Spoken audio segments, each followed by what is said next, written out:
In today's video, I'm going to show you exactly how to duplicate a database in Notion, step by step, so you can reuse layouts, save time, and stay organized without rebuilding everything from scratch.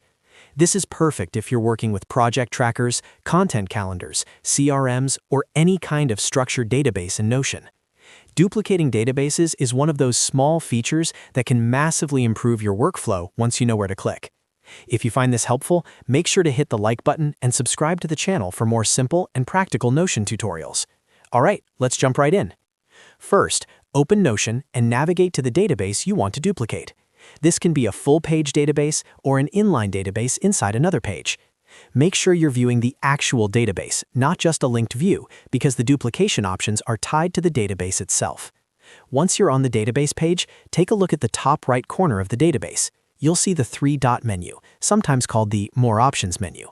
Go ahead and click on those three dots to open up the database settings. This menu controls everything related to how your database behaves, including views, properties, and duplication options. After clicking the three dots, look through the menu and find the option labeled Duplicate. Click on Duplicate, and Notion will now ask how you want to duplicate the database. This is where you get an important choice. You can choose to duplicate the database with its content or without its content. If you choose to duplicate with content, Notion will create an exact copy of the database, including all existing rows, entries, and data. This is useful if you want to backup or if you want to experiment without affecting the original database.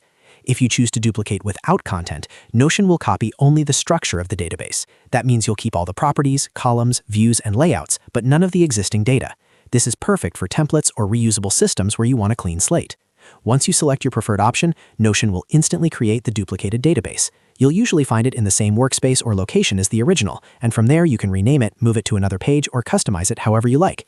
And that's it. You've successfully duplicated a database in Notion in just a few clicks. This simple trick can save you a ton of time and help you scale your systems much faster. If this video helped you out, don't forget to like the video and subscribe to the channel for more Notion tips, tutorials, and productivity workflows. Thanks for watching, and I'll see you in the next one.